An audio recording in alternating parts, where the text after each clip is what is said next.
Yeah, we're good. How you doing, my friend? I'm doing well. You're doing well. Did you ever think you'd be sitting in front of 70 people talking about the pains and gains of growing a multi-million-dollar business? I've done it a few times, and it's just as awkward every time. Well, that's good. Our goal will be to make it less awkward. Yeah. Less awkward tonight. But growing up, when you were first getting started, did you ever think you were going to be an entrepreneur? I think there was a long time where I wanted to be an artist, and then I wanted to be a cowboy, and then a cowboy artist, and then an actor, and then an architect. And then I think somewhere in high school, I started to think that I wanted to run my own business, and didn't know what it would be, but I did know that that's kind of the direction I wanted to go in. Yeah. Where did that lead you after high school? I went to school for hospitality and tourism to work in the restaurant business, and there we go. And I went to work in Chicago in the world of restaurants, and thought that I really wanted to open up my own restaurant someday. Yeah, here's what I want to ask, because I just found this out. It's a very much a leading question. How were you at college? Not great. I'm not a fan of, I wasn't a fan of school when I was there. I failed out of school twice. Why'd you keep going back? I don't know, I just felt like it was a given that I had to graduate eventually. Yeah. And just something I'd gotten far enough along that it seemed silly to just kind of waste it. But I spent a lot of time playing video games and drinking beer. It sounds like a good college experience. That was pretty much the reason why it took so long. That's good. So then what led you to the food and beverage industry? What was the feeling about that? I think it was just growing up.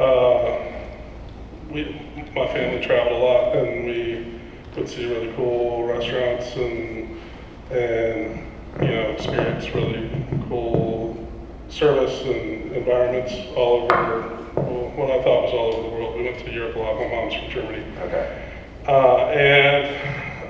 just loved getting out and seeing these really cool spaces, cool experiences, and just how it made you feel. And so restaurants were just something that I was always drawn to. I love food. Yeah. So talk to me about this. One of the things that you had mentioned when we talked was within the food and beverage industry, you were specifically drawn to the customer experience. Yeah. And can you talk about when you first got in it, how that shaped the work that you did, or how you thought about food and bev through the lens of the customer, and why that's important? Yeah, for me, like, just restaurants were about the total experience, like everything you encountered from the time you walk in the door, from music to the smells and how people interact with you, and the furniture and the lighting, and like all those little details have to be just right to create something that's really engaging. And that was always just captivating to me, like all the different variables that you can kind of tweak and make this really cool experience. Were your expectations underwhelmed or overwhelmed when you entered the food and beverage industry and saw the attention to detail that was put on the customer experience? No, I mean, I loved my experience in the industry. I think over time I realized though that like just the challenges of working in F&B and the hours and then wanting to start my own business, I realized that coming up with $500,000 to open a business or a restaurant was not going to be a really easy thing for me to do. And so that's where I kind of shifted away from the restaurant business, just thinking that maybe there's another way that I can kind of. Was there like a final straw that broke the back, or was it just like years of? No, it was really. I mean, what ended up doing is I started making candles, and I was making money from it, and I just thought, all right, I don't need to do this anymore. Okay. So it wasn't like a moment. I mean, I'm still in love with the food and beverage industry, and I fear that someday I might try to get involved again in it. Talk about this. You went to Purdue, then you worked at, what was it, a Ramada Inn, and you got the restaurant at the Ramada Inn, you got a managerial position pretty quick, right? And you did that for a few years. Yeah, like 2 years out of college, I became a food and beverage director in a hotel complex that had a restaurant, banquet facilities, and a theater, but it was a Ramada and it was a Bennigan, and so it wasn't like the greatest experience, but I learned a lot about managing something that was big and managing people, and I was just kind of thrown into that after being kind of a shift manager in a restaurant before. Yeah. And it was overwhelming, and it was Indiana in the winter, and it was cold and snowy, and in a hotel that runs 24/7, so you have to be there all the time, and that's what burned me out at that point.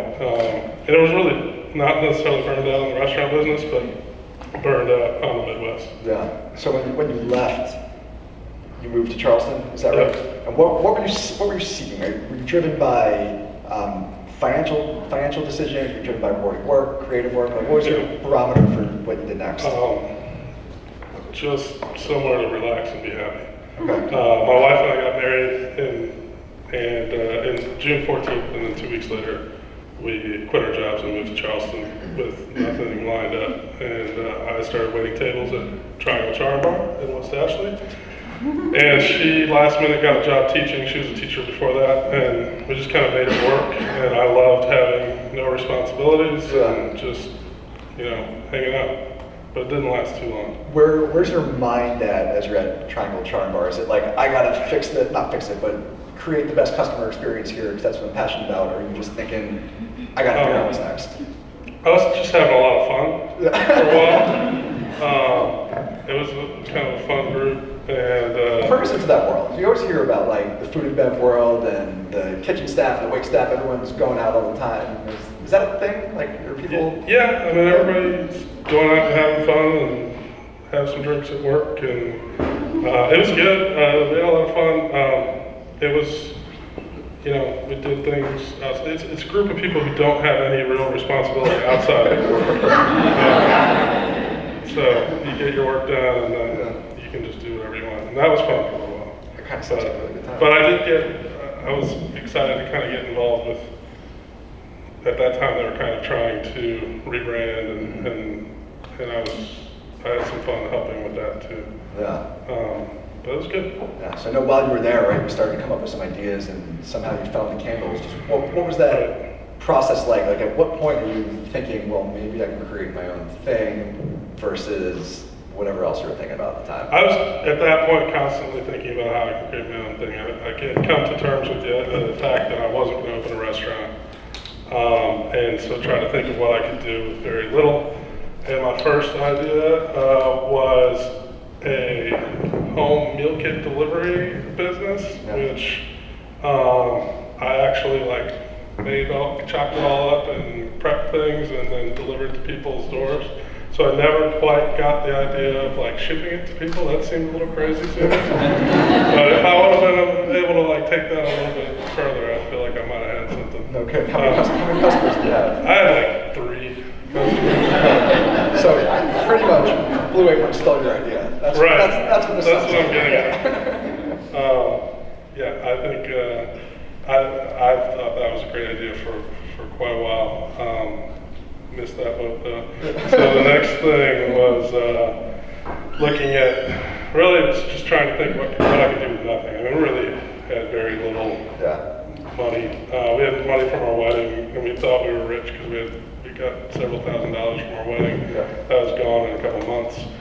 And then, it was, working at a restaurant, part-time restaurant, or shift manager salary.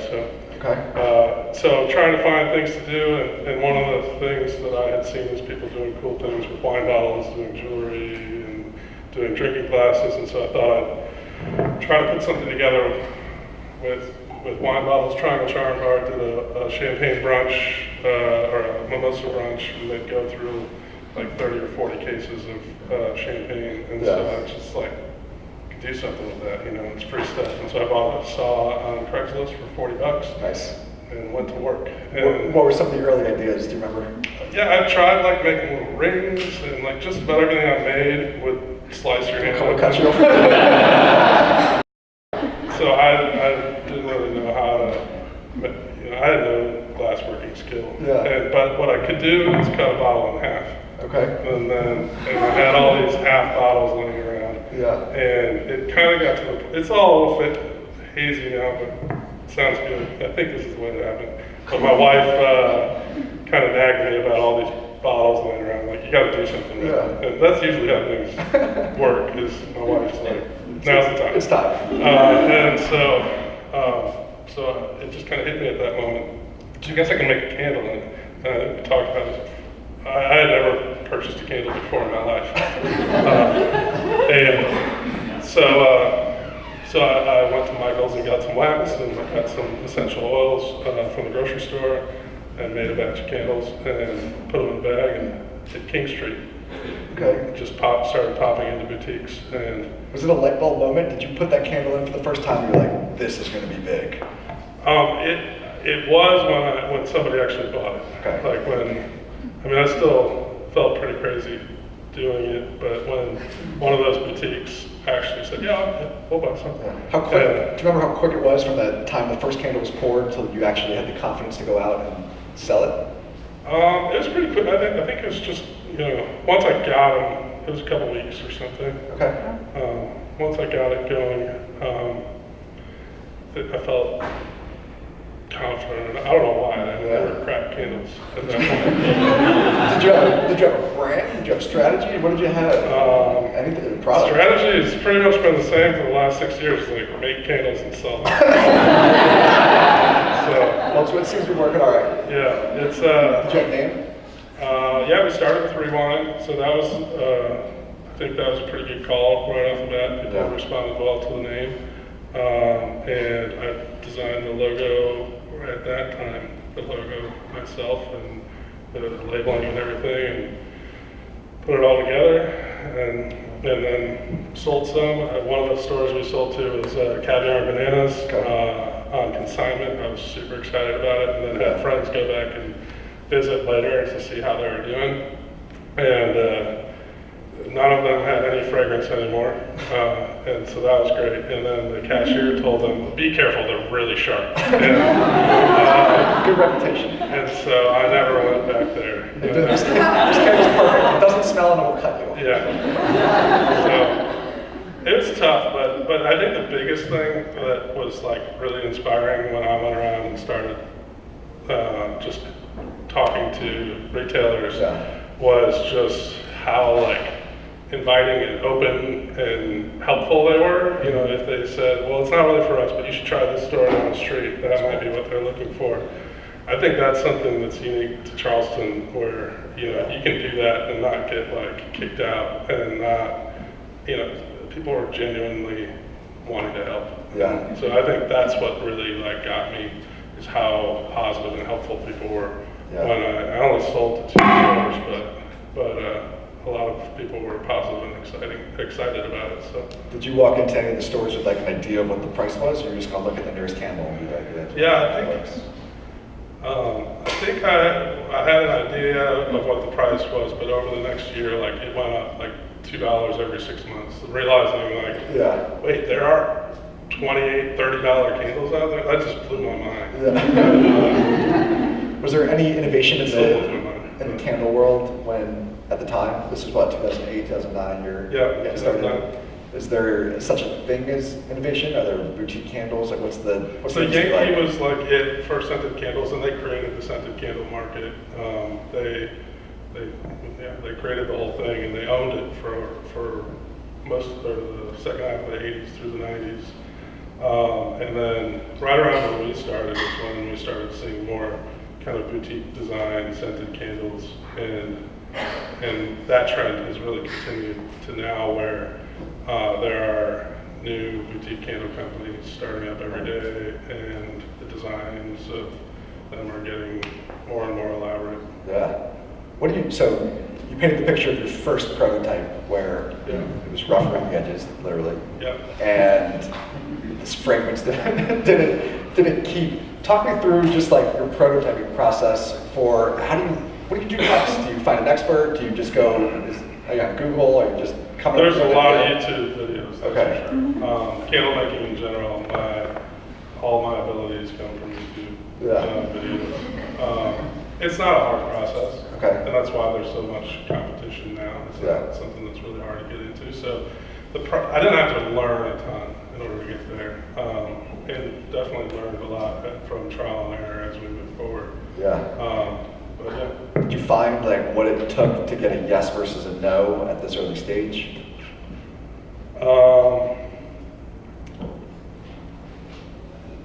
I didn't find that. I mean, we were lucky enough to get a lot of yeses, and I did follow up. But, follow up was definitely important. So early on, just for the first year, maybe I would actually go to stores and try to sell it, and later learn that that's a little bit of a waste of time to get out there, at least outside of Charleston.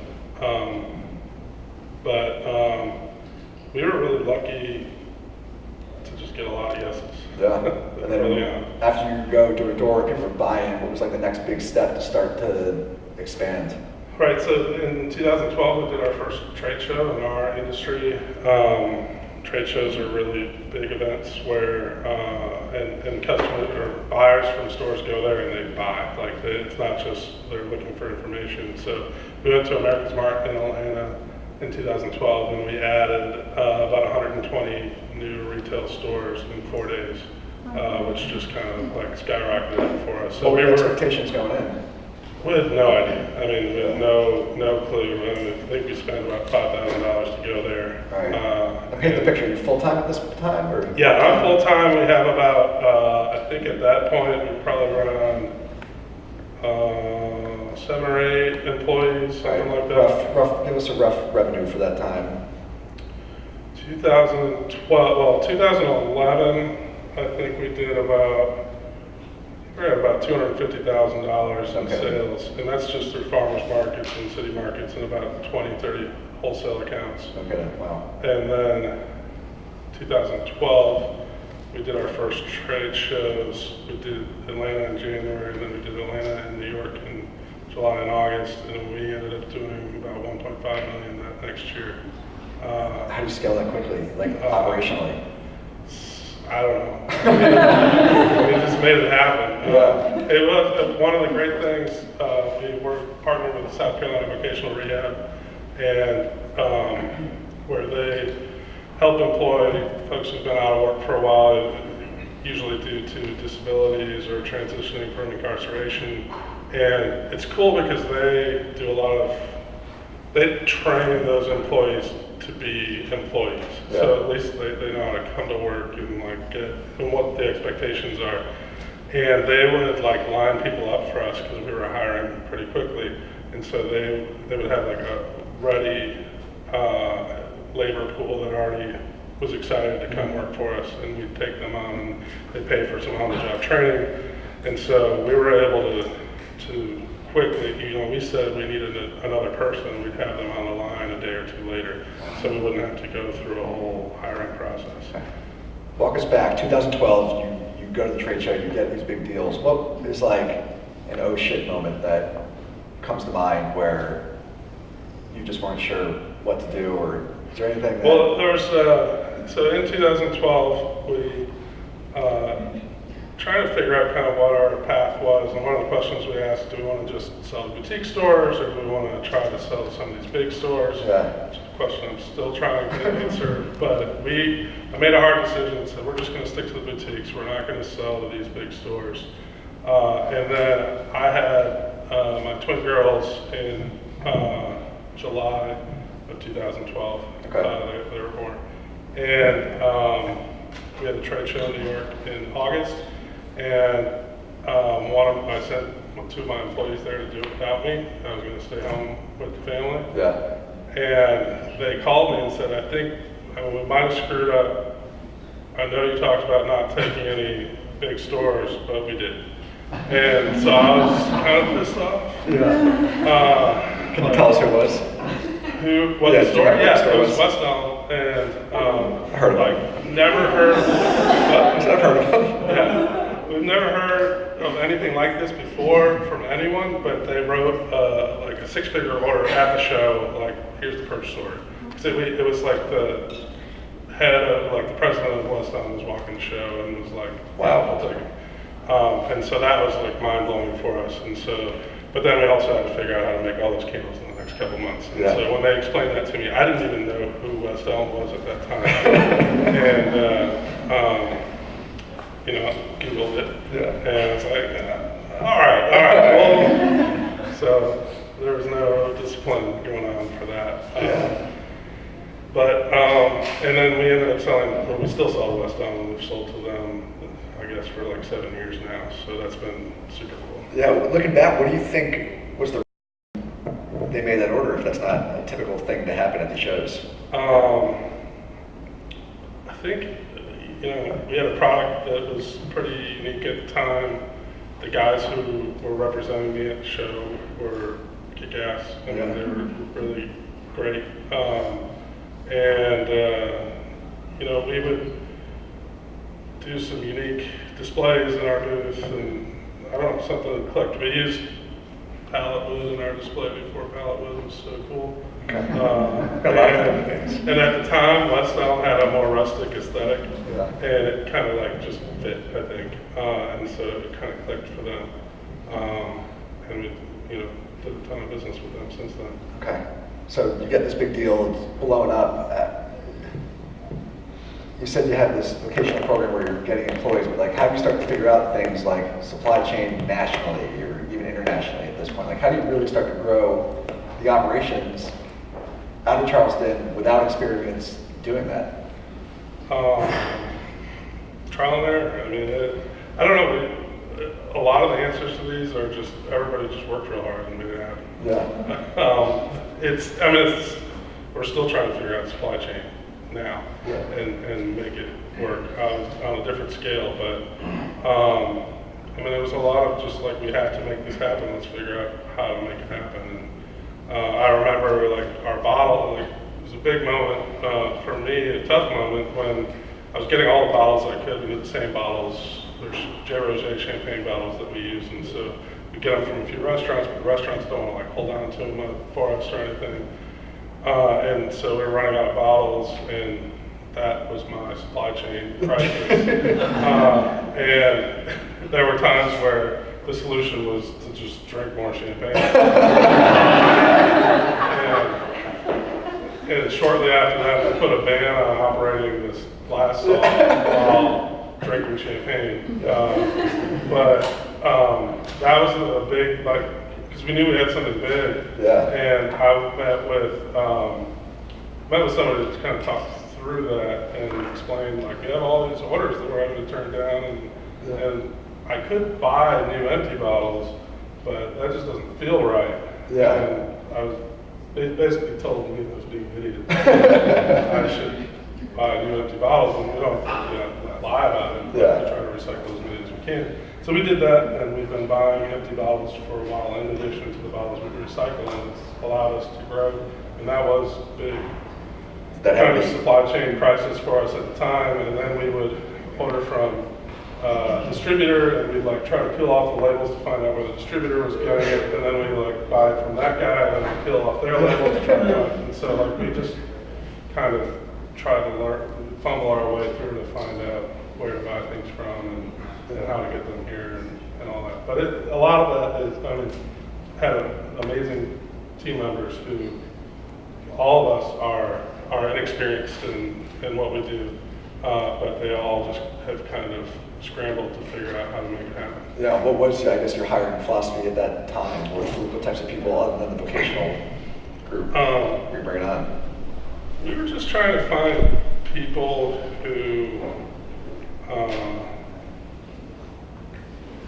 had just kind of, I don't know, trying to figure out our hiring strategy. Trying to find people who were interested is really what we were looking for, and had kind of unique skill sets, and people who seemed adaptable, and people who were excited about wanting to grow, and so, yeah.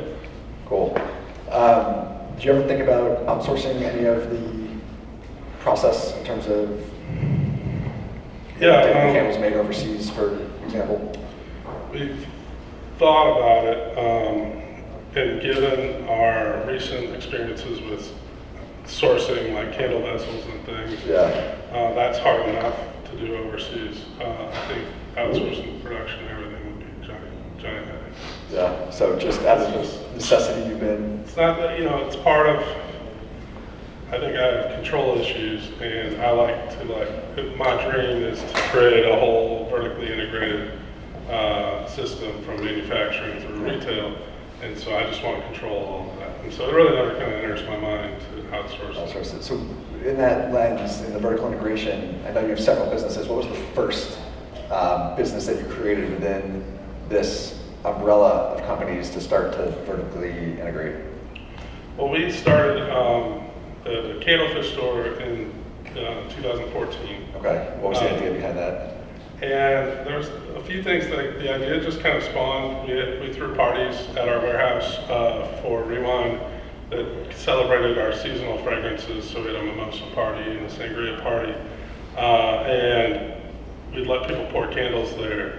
And I was just flabbergasted by like how awesome people thought it was. And we just put like a pitcher of wax and a vessel, and they would just go like that. And they loved it. It's the little things in life. Right. So, and we served booze there too. And so like we thought that combination was kind of cool. And then just thinking about, a way to get, in touch with customers. We sell at the city market and the farmer's market, or we have sold at the farmer's market, we always have, but a place where we can really like interact with customers was really intriguing. And I didn't think we could just have a Rewined store. I didn't think that was kind of a big enough of an idea. And I thought it would be a really cool way to collect data also. So we were buying our competitors' candles and be able to see how they do business, what kind of promotions they offer. We get that perspective, and then we get data on like what fragrances people are buying, and so it's just kind of, it's a lot of things. It just seemed like the right thing to do. Yeah. How much thought would you say you put into it? Was this like you created a business plan and you looked at a lot of thought went into it, right. but not a lot of paperwork. We did put a lot. We worked with Fuzzco on the branding. And a lot of creative with the store, which was awesome. I mean, I think any creative development process working with an agency that I've had at least is often difficult. Yes. And there are times when you doubt it. Yes. But the results have been fantastic. And so we put almost a year into that. Wow. And they did everything from shopping bags to business cards to interior design, style, and stuff like that. How risky of a move for the business was it, investing that capital outside of what you knew was already working? I didn't really know, and I guess I still don't know, but it was a big chunk of our profits that went into that. Yeah. Like almost all of our profits for a year that went into that. And then taking on some additional debt also for it. So I don't know, I had a lot of people doubt it and wonder why the heck you'd go into retail of all things. And I think for me it was getting back into the idea of creating this experience for customers that I really loved in the restaurant business, and what I wanted to do in creating my own restaurants and creating experiences. So I got to satisfy some of that. But a lot of people told me I shouldn't do it, and it turns out that it's been pretty good to us, and the store has done very well. What other businesses other than Rewined and Candlefish are you open within this? Yeah, so we have Rewined Candles, which is kind of a brand, and then we have a distribution company called Formatical, where we distribute home and gift products. Yeah. We have about 20 lines now, and they are distributed kind of on a consignment basis. Yeah. So we warehouse their stuff, we do all the fulfillment, customer service, and payment, and stuff like that. And we sell their stuff to the 5,000 customers that we've done business with. And so that's kind of one piece there. And then in in our manufacturing area, we do private label manufacturing. So we just, this week we'll ship it's a Southern Living licensed line for Dillard's. And so we're doing all kinds of interesting different manufacturing things that we do under our kind of global brand Daydreamer concepts. And we opened a new Atlanta store for Candlefish in 2016. Yep. And now we're working on a new retail concept that will be opening this summer All right. in Charleston. Out of all those businesses you just mentioned, are there any that, looking back, you wish you did differently? Not really. No? Which one's the biggest opportunity going forward? The most straightforward, easiest one would probably be our Candlefish stores. Okay. The concept has really been well received and seems to be working out, although it's still a little early. Yeah. And we have a little work to do to tighten it up, but I think there's a big opportunity to grow that to multiple locations. And then our distribution brand, I think, has a lot of opportunity as well. All right. Looking just at all these things you got going on, if I were to ask you, how do you define success? Let's say like short-term success with all these moving pieces, what's your definition of success? Trying to figure that out for sure. But and it's one of the things that I'm kind of struggling with right now is transitioning our company and our team from Rewined candles to something that has much bigger aspirations. And I guess success for me is making an impact on the world of retail. To be able to be known as a key part of the future of retail. Yeah. That's what I want to do. I don't know exactly what that is. Do you have a number that you pegged as success? I've thrown around $100 million number for a while of kind of wanting it to that level, and might take us a little while, a little longer than I thought it might, but yeah, that's kind of where we're aiming. Cool. Charleston can use a $100 million business. I like that plan. The picture you painted here has been pretty rosy, but walk us back over the last 5 or 6 years, and what was the biggest oh shit moment, or All of last year. all of last year? What happened in 2017?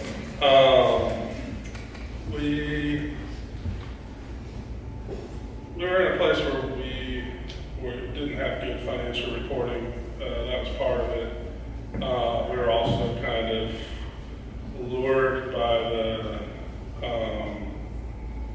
excitement of working with big name retailers. We started working with Anthropologie and Pottery Barn, and had been working with West Elm, and you name it. We're working with Target, working with Bed Bath & Beyond, and I think we diverted our attention away from Rewined, which was still the bulk of our business, and away from our independent retailers, where our biggest margin is, and put a ton of resources into new product development and working with these big guys, and we did a bunch of sales that made us no money.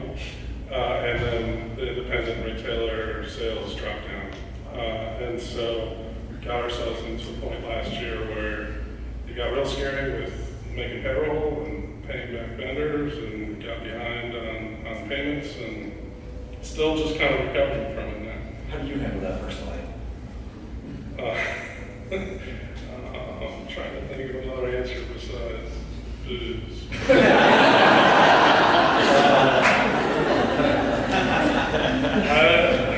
don't know. It's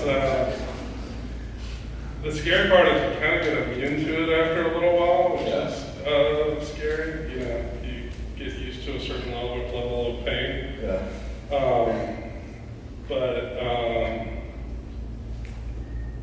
One of the things that's going to be sweet. My wife started working with us. She hadn't worked with us for the longest time. She started working with us about 4 months ago, and to have her like have some visibility of everything that's going on and be able to talk about it with her, that was, that's helpful. To just have some outlet. And my forum group, talking with my forum group about these things, that I joined the forum group in September of last year. What's forum now? Forum is part of the Harbor, and there are 7 of us in my group. We meet once a month, and it's other business owners, and we, in a somewhat structured way, kind of update each other on our lives and share some of the challenges that we're going through, and try to talk through some of them and share advice. And it's been really useful.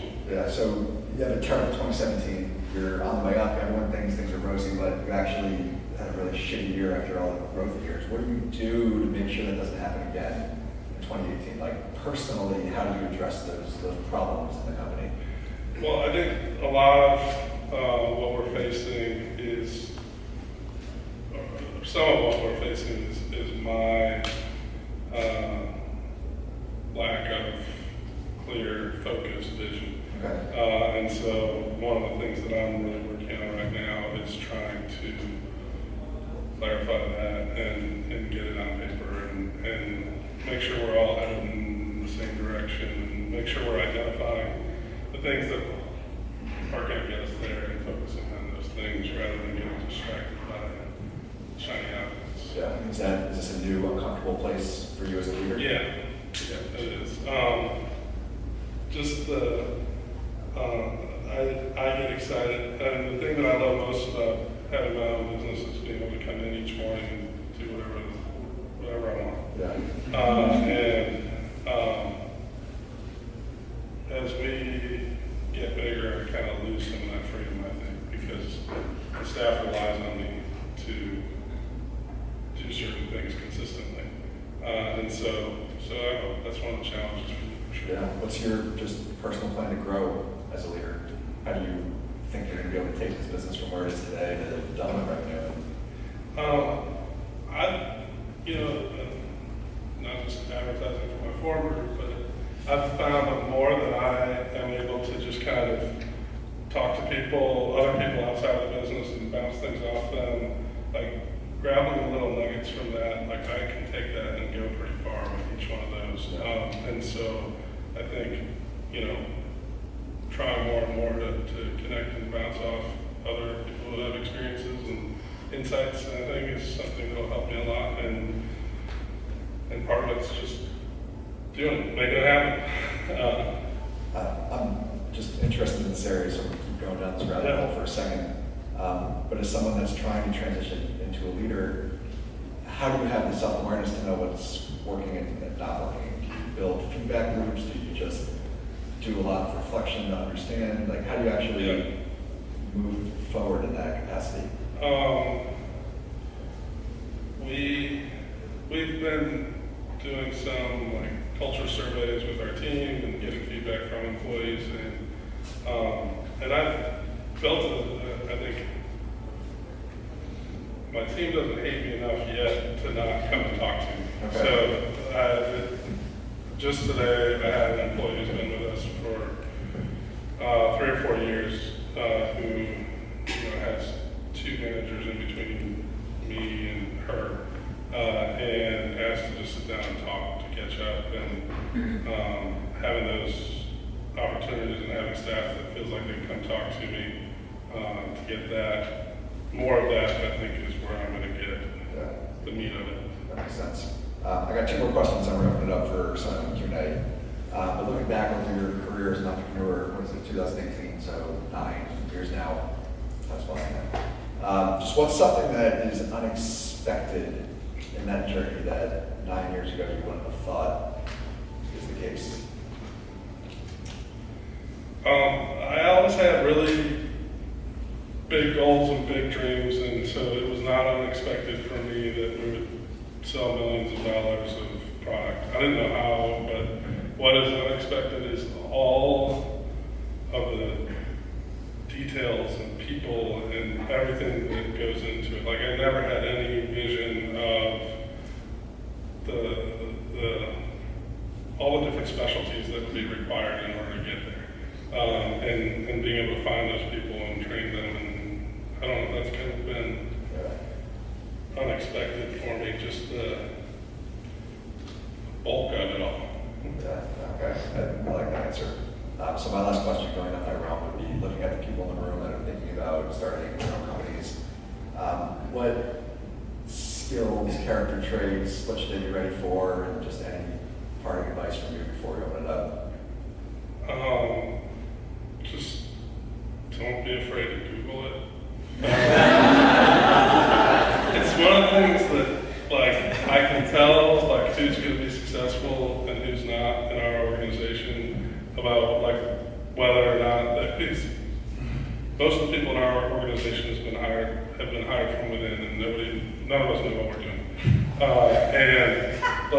And they're all kind of entrepreneurs in that way, and kind of building their department and figuring it all out. And I can tell that people who, like, you know, who aren't willing to just dive in and figure it out, they're not going to make it. Like, it's not going to work. And same thing with entrepreneurs.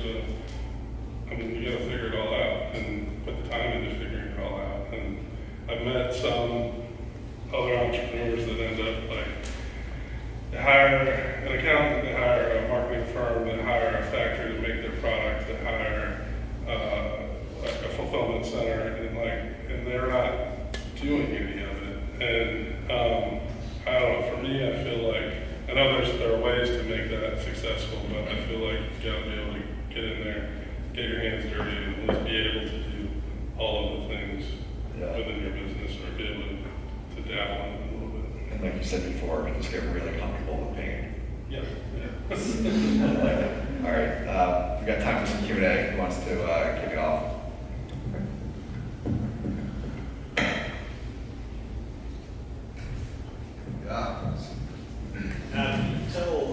Tell everybody a little bit more about some of the pain points you experienced when trying to bring on some of the larger customers. What that kind of actually looks like. Yeah, I mean, what it looks like is, well, in making the sale or delivering the product. Delivering after you alluded to the pain that can bring versus having kind of the homegrown feel versus going after the big, target, et cetera. What does that look like?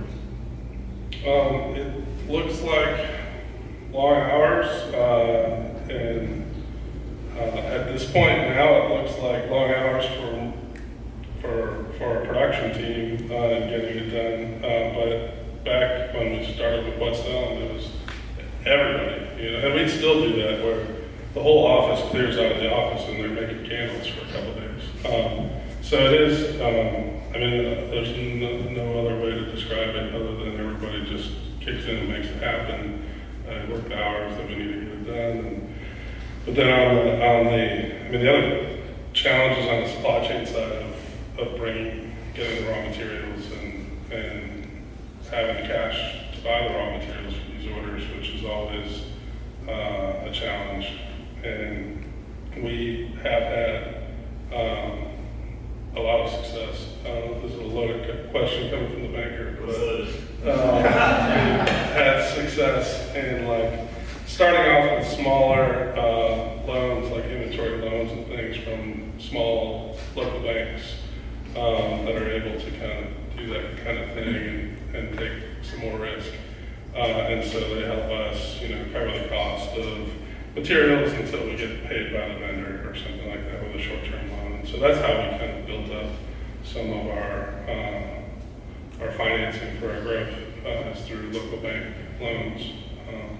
That's where it's all been funded through profits or through loans.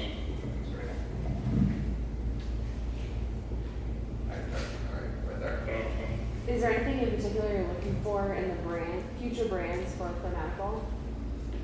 I think we're kind of trying to figure that out at this point. We're trying to fill in gaps where it's mainly, rather than focusing on, it's going to sound a little backwards, rather than focusing on trying to find brands that we want to make successful, we're looking at, really how we provide a great portfolio to our retailers. Like, so so that they can shop around. So trying to fill in gaps in different categories, but everything we're looking for is design focused, and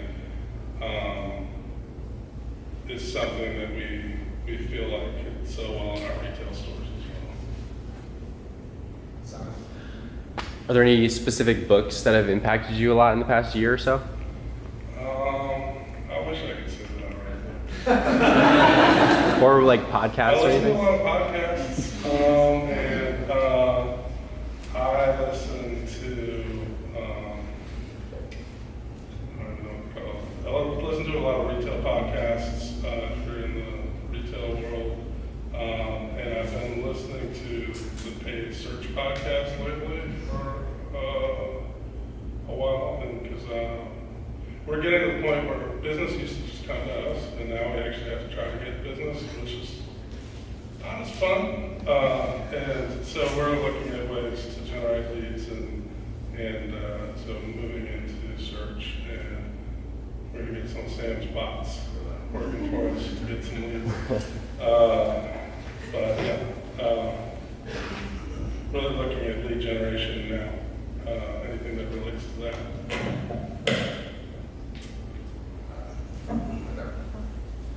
When you started Rewind, were you still working in the restaurant? And like, how was that transition for you from working one job to starting a company? I thought I was doing both for a while, but it turns out I think there were about 5 months where I was making candles and selling candles and working in the restaurant. And so in September 2009, I poured my first candle, and then I think in March 2010 is when I quit my job and decided to do it full time. It's just like really crazy words to say. Yeah, I want to quit. I want to go make candles. Yeah, I mean, we were making money, and that's the great thing is we were profitable from day one. So, I mean, I didn't take a salary, so I didn't really put that into the picture. But cash flow positive. I think it's one of the greatest ways if you make something that can be sold in a farmer's market or a craft show or something like that. There's a huge amount of places that you can go and do that and make a lot of cash to help grow the business to the next level. We didn't hit on it, but what were the two in Charleston that really helped promote sales? Two venues, like Yeah, you mentioned it was like Right. the farmer's market, then food Yeah. and wine, right? yeah, we did wine and food festival. That's just once a year, but we still sell at the city market because the margins there are great, and it's a steady flow of business, and it's my backup plan. Because when you get into the city market, you get in for life. Really? And, yeah, so I have that. As long as we keep going, if it all crumbles, you'll find me at the city market. And it's not that bad. I mean, it's not that bad of a gig. Candles during the week, on weekends. I could probably make, sadly, I can make about as much money as I take home now. By doing that. Is there any like name or meaning behind the name? Like, how did you come up with Rewind and Candlefish? What was that? Is there a special story about it? Rewind, I don't know, just made sense for me. Just playing around with, wine names and recycling names.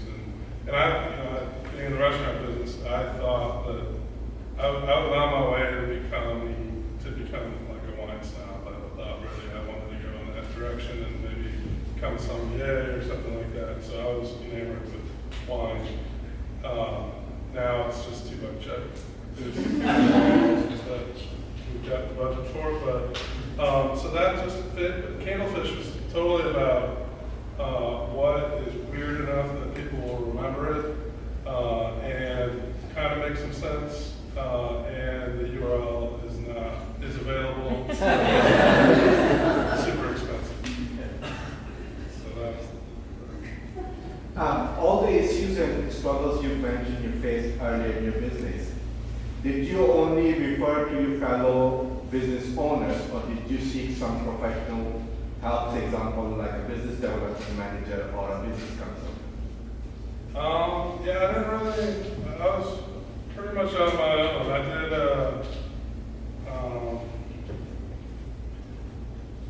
I tried a couple times. I went to, I think SBA has some consulting help from retired executives. And I did that once and kind of laid it all out there, and the guy was like, that sounds pretty good. And I was like, I was expecting more out of this. So I never really got back into it. I mean, I think that's one of the things that I really struggled with is not building a support network, not bringing in a lot of people. It's only just really in the past year that I've kind of tried hard to surround myself with more people, introduce myself to more people, and get some more feedback. I'm just curious on if you have any KPIs or key performance indicators that you're looking at first thing in the morning to kind of judge the health of your business. I spent all day today building my first dashboard. What's in there? Right now, it's a sales dashboard. It's TV up on the wall, and it doesn't work yet, but it will. We're tracking just average order size because as we add selection, we're looking to set goals to increase that over time, and then tracking just kind of number of orders per month and being able to set some goals for our sales team. But I'm super excited about that. That's our forum group set goals back in October. That's my biggest goal for the year is metrics and measurements and goals, and to create those for my team, which kind of goes along with the whole giving them vision and clarity and direction on where we're going. Barry? Take us back to those first early sales at the farmer's market. Were you nervous? Did it come natural to you when you were actually making the pitch and trying to get those first dollars across the board? I think it came pretty natural. I was excited. I'm not normally like the most social person, but when there's money involved, I can turn it on a little bit. I mean, it was just, it sounds like bragging, but it's so easy. Like people love the product. I was lucky enough to have stumbled across something that people would respond really well to, and that part's easy. And I wasn't great at it, and I ended up not doing the markets anymore because we had other people who were better at it than I was. I don't know, I loved it. Go doing the farmer's market. If anybody has a chance to work at the farmer's market, it's a little more fun than the city market. But it's a great experience. The people are great. It's like a community. I look forward to getting up at 5:30 every Saturday morning. Still do it? I looked forward to, and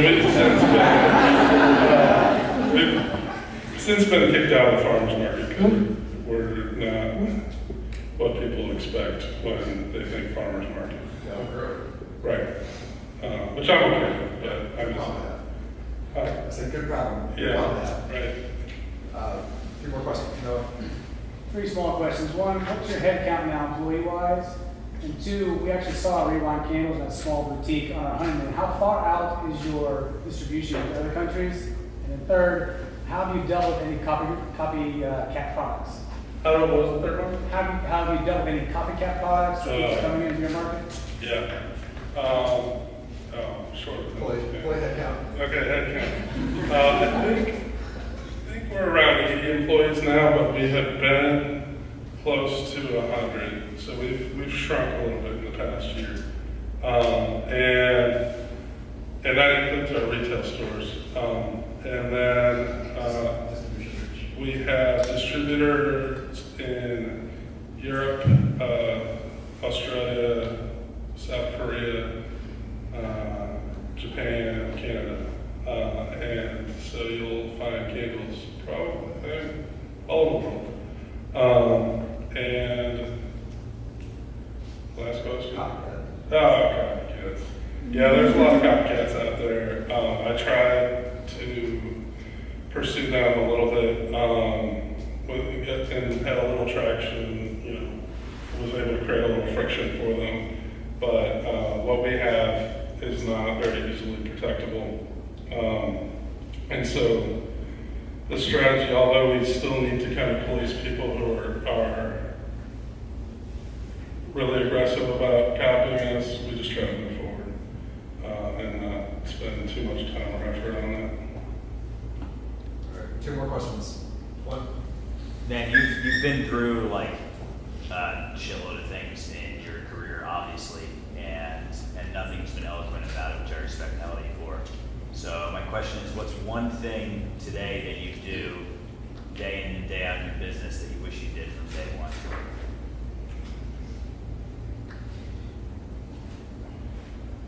Which we did from day one.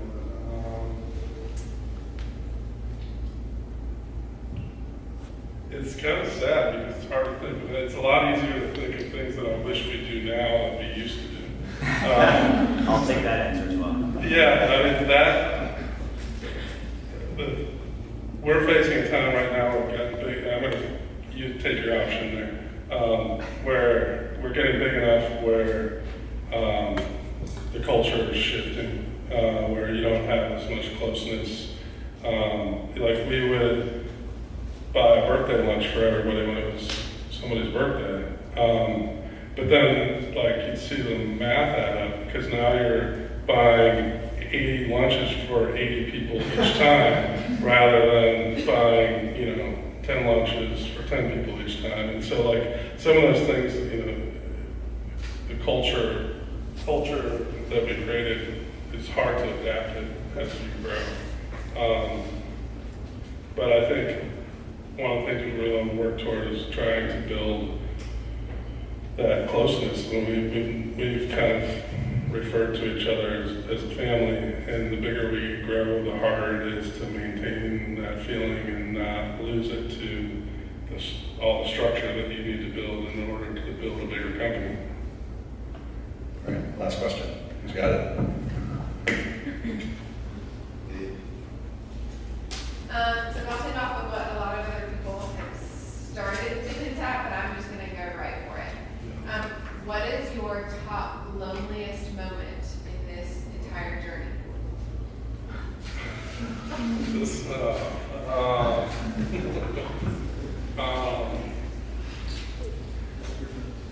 gonna get like,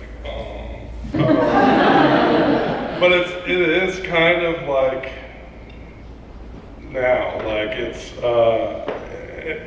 and lonely in terms of like we all felt like a team before, and my production team, a lot of the people that have been with us for 3 to 5 years, a lot of them came from vocational rehab, and a lot of them have worked hard to help get us where we're at. And we had somebody stole some debit cards that we had in our accounting office. Strangely, went out and used them at Bojangles and some gas stations and Walmart, and then put them back. Like, it's really weird. We haven't quite figured it out yet. But so I started watching security cameras, which I never really do, and was watching in the mornings and found that half our team was coming in and clocking in, and then just hanging out in the break room for an hour. And these were the people who were like my family, and who have been there for a long time. And so just seeing like people that I trust on my team who are taking advantage and who've been around for a long time is definitely kind of a moment of feeling a little lonely, like where you feel like you're all together and all in it together, and then to kind of see that it's not quite that way. It's a tough moment. So that's something I'm dealing with now. I'm figuring out how to deal with that, and it leads to kind of just challenging myself to get the whole team a little more engaged. Yeah, great question. All right, thank you.